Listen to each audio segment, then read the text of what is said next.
2 ദിവസത്തെ കറക്ഷന് ശേഷം കഴിഞ്ഞ ദിവസം ഇന്ത്യൻ മാർക്കറ്റ് ഡീസൻറ്റ് പെർഫോമൻസ് കാഴ്ചവെക്കുകയും നിഫ്റ്റി 25,300-ന് മുകളിൽ പോസിറ്റീവ് ക്ലോസിംഗ് നൽകുകയും ചെയ്തു. ഇതിൻ്റെ പശ്ചാത്തലത്തിൽ മാർക്കറ്റിൻ്റെ ട്രെൻഡ് പോസിറ്റീവായി മാറുകയും മാർക്കറ്റിൽ ഒരു sloping down trend line breakout വരാനുള്ള സാധ്യത വർദ്ധിച്ചിരിക്കുകയുമാണ്. Sloping down trend line breakout വരികയാണെങ്കിൽ മാർക്കറ്റ് 25,400, 25,500 തുടങ്ങിയ സോണുകളിലേക്ക് ഉയരാൻ സാധ്യതയുണ്ട്.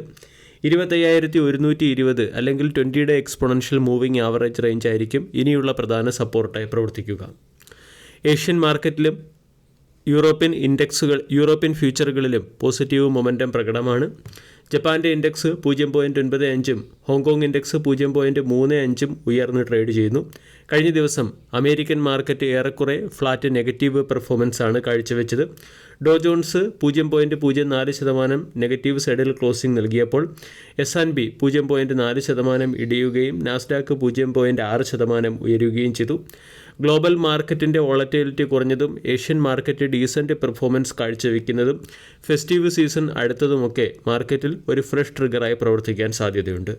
കൂടാതെ ഫോറിൻ പോർട്ട്ഫോളിയോ ഇൻവെസ്റ്റർ കഴിഞ്ഞ ദിവസം 69 കോടി രൂപയുടെ ബൈയിങ് നടത്തിയപ്പോൾ ഡൊമസ്റ്റിക് ഇൻസ്റ്റിറ്റ്യൂഷണൽ ഇൻവെസ്റ്റർ 4,650 കോടി രൂപയുടെ ബൈയിങ് ആണ് നടത്തിയത്. ഓയിലിൻ്റെ പ്രൈസിലും ചെറിയ രീതിയിലുള്ള ഒരു വർധനവ് കാണാൻ സാധിക്കും. ഓയിലിൻ്റെ പ്രൈസ് 6 മാസത്തെ ലോയിൽ നിന്നും 2.2% ഉയർന്ന് $62 പെർ ബാരൽ എന്ന ലെവലിലേക്ക് എത്തി. ഇനി ഇന്നത്തെ ട്രേഡിംഗ് സെഷനിൽ സ്റ്റോക്ക് സ്പെസിഫിക് ആക്ഷൻ വരാൻ സാധ്യതയുള്ള ചില പ്രധാനപ്പെട്ട സ്റ്റോക്കുകളിലേക്ക് കടക്കാം. Wipro, Infosys, Zomato, Nestle India, Mastek, Waaree energies, LTI Mindtree, Zee entertainment enterprises, Indian bank, JSW infrastructure, Kajaria ceramics, Punjab and Sind bank, Rallis India, south Indian bank, Swaraj engines തുടങ്ങിയ കമ്പനികളുടെ ക്വാർട്ടർലി റിസൾട്ട് ഇന്ന് പുറത്തുവരും. കഴിഞ്ഞ ദിവസം മാർക്കറ്റ് അവറിന് ശേഷം ക്വാർട്ടർലി റിസൾട്ട് പുറത്തുവിട്ട ചില സ്റ്റോക്കുകളുടെ ക്വാർട്ടർലി റിസൾട്ടിന് മുകളിലുള്ള മാർക്കറ്റ് റിയാക്ഷനും ഇന്ന് പ്രതീക്ഷിക്കാം. അങ്ങനെ നമുക്ക് ശ്രദ്ധിക്കാവുന്ന ബാങ്കിങ് സെക്ടറിലെ ഒരു ഹെവി വെയ്റ്റ് സ്റ്റോക്കാണ് ആക്സിസ് ബാങ്ക്. ആക്സിസ് ബാങ്കിൻ്റെ ക്വാർട്ടർലി റിസൾട്ടിൽ മാർക്കറ്റ് എസ്റ്റിമേഷൻ മിസ്സായിട്ടുണ്ട്. ആക്സിസ് ബാങ്കിൻ്റെ നെറ്റ് പ്രോഫിറ്റ് ഇയർ ഓൺ ഇയറിൽ 26% ഇടിഞ്ഞ് 6,918 കോടിയിൽ നിന്നും 5,090 കോടിയിലേക്കെത്തി. നെറ്റ് ഇൻട്രസ്റ്റ് ഇൻകം 2% വർദ്ധിച്ച് 13,483 കോടിയിൽ നിന്നും 13,744 കോടിയിലേക്ക് എത്തിയപ്പോൾ പ്രൊവിഷൻ എമൗണ്ട് 61% ഉയരുകയും ചെയ്തു. അതേസമയം അസറ്റ് ക്വാളിറ്റിയിൽ ചെറിയ രീതിയിലുള്ള ഇംപ്രൂവ്മെൻ്റ് ഉണ്ടായിട്ടുണ്ട്. Quarter to quarter asset quality 1.57 നിന്നും 1.46% ഇംപ്രൂവ് ആവുകയും നെറ്റ് NPA 0.45% നിന്നും 0.44% ഇംപ്രൂവ് ആവുകയും ചെയ്തു. ഗ്രോസ് NPA ആണ് 1.57 നിന്നും 1.46% ഇംപ്രൂവ് ആയത്. HDFC ലൈഫ് എന്ന സ്റ്റോക്കിനെയും ഇന്ന് ഫോക്കസ് ചെയ്യാം. HDFC ലൈഫിൻ്റെ ക്വാർട്ടർലി റിസൾട്ടിൽ നെറ്റ് പ്രോഫിറ്റ് 3% വർദ്ധിച്ച് 435 കോടിയിൽ നിന്ന് 448 കോടിയിലേക്ക് എത്തി. ന്യൂ ബിസിനസ് മാർജിൻ 25% നിന്ന് 24% കറക്റ്റ് ആയപ്പോൾ നെറ്റ് പ്രീമിയം ഇൻകം 13% വർദ്ധിച്ച് 16,613 കോടിയിൽ നിന്നും 18,871 കോടിയിലേക്ക് എത്തി. ഒബറോയ് റിയാലിറ്റിയുടെ ക്വാർട്ടർലി റിസൾട്ട് മികച്ചതാണ്. കമ്പനിയുടെ EBITDA 25%, നെറ്റ് പ്രോഫിറ്റ് 29%, റവന്യൂ 34% ഉയർന്നു. 1,319 കോടിയിൽ നിന്നും 1,779 കോടിയിലേക്ക് റവന്യൂ ഉയർന്നപ്പോൾ നെറ്റ് പ്രോഫിറ്റ് 589 കോടിയിൽ നിന്നും 760 കോടിയിലേക്ക് എത്തുകയും EBITDA 25% വർദ്ധിച്ച് 813 കോടിയിൽ നിന്നും 1,020 കോടിയിലേക്ക് എത്തുകയും ചെയ്തു. HDB ഫിനാൻഷ്യലിൻ്റെ ക്വാർട്ടർലി റിസൾട്ടിൽ കമ്പനിയുടെ പ്രോഫിറ്റ് 1.6% ഇടിഞ്ഞു 591 കോടിയിൽ നിന്നും 581 കോടിയിലേക്കാണ് പ്രോഫിറ്റ് ഇടിഞ്ഞത്. നെറ്റ് ഇൻട്രസ്റ്റ് ഇൻകം 19.6% വർദ്ധിച്ച് 1,823 നിന്നും 2,193 കോടിയിലേക്ക് എത്തി.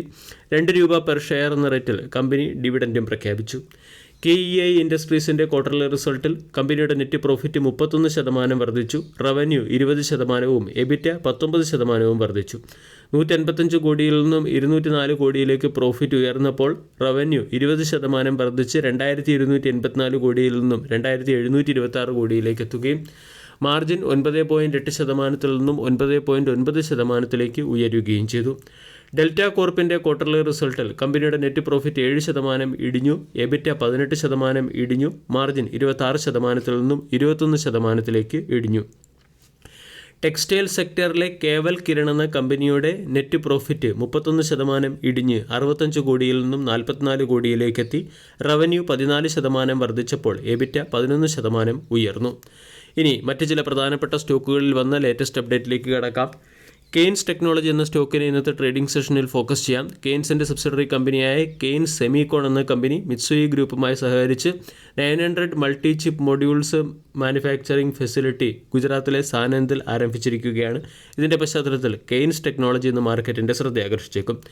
സെൻഗോ ഗോൾഡ് രാജസ്ഥാനിലെ ബിക്കാനേറിൽ പുതിയൊരു ഫ്രാഞ്ചൈസി സ്റ്റോർ ഓപ്പൺ ചെയ്ത് ഇന്ത്യയിലെ ടോട്ടൽ സ്റ്റോർ 185 ഉയർത്തിയിട്ടുണ്ട്.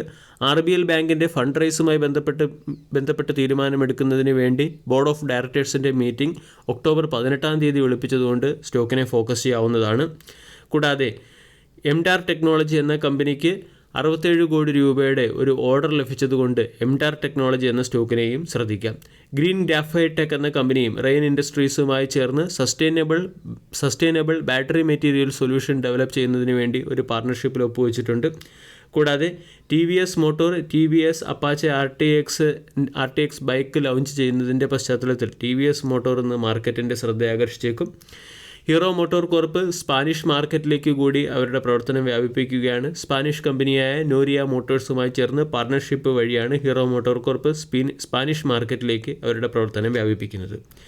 ജിൻഡാൽ സ്റ്റീൽ എന്ന കമ്പനി ഹാർസ്കോ എൻവയോൺമെൻ്റൽ എന്ന കമ്പനിയുമായി ചേർന്ന് $150 മില്യൺ ഒരു ഡീലിൽ ഒപ്പുവെച്ചിട്ടുണ്ട്. ഇതിൻ്റെ പശ്ചാത്തലത്തിൽ സ്റ്റോക്കിനെ ഫോക്കസ് ചെയ്യാം. അവന്യൂ സൂപ്പർ മാർട്ട് കർണാടകയിൽ പുതിയൊരു സ്റ്റോർ ഓപ്പൺ ചെയ്ത് ടോട്ടൽ സ്റ്റോറുകളുടെ എണ്ണം 434 ഉയർത്തി. ഭാരത് ഇലക്ട്രോണിക്സ് എന്ന കമ്പനിക്ക് 592 കോടി രൂപയുടെ അഡീഷണൽ ഓർഡർ ലഭിച്ചതിൻ്റെ പശ്ചാത്തലത്തിൽ സ്റ്റോക്കിനെ ഒന്ന് ശ്രദ്ധിക്കാവുന്നതാണ്. കൂടാതെ KEC ഇൻ്റർനാഷണലിന് ട്രാൻസ്മിഷൻ ഡിസ്ട്രിബ്യൂഷൻ സെക്ടറുമായി ബന്ധപ്പെട്ട് 1038 കോടി രൂപയുടെ ഓർഡർ ലഭിച്ചിട്ടുണ്ട്.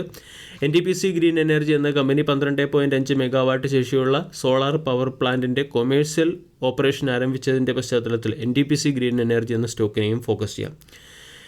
288 കോടി രൂപയുടെ ഓർഡർ ജ്യോതി സ്ട്രക്ചർ എന്ന കമ്പനിക്ക് ലഭിച്ചിട്ടുണ്ട്. ട്രാൻസ്മിഷൻ ടവർ സപ്ലൈ ചെയ്യാനുള്ള ഒരു ഓർഡറാണ് ജ്യോതി സ്ട്രക്ചറിന് ലഭിച്ചത്. അതുകൊണ്ട് ജ്യോതി സ്ട്രക്ചർ എന്ന സ്റ്റോക്കിനെയും ഇന്ന് ഫോക്കസ് ചെയ്യാം. വീഡിയോ എല്ലാവർക്കും ഇഷ്ടമായി എന്ന് വിശ്വസിക്കുന്നു. താങ്ക്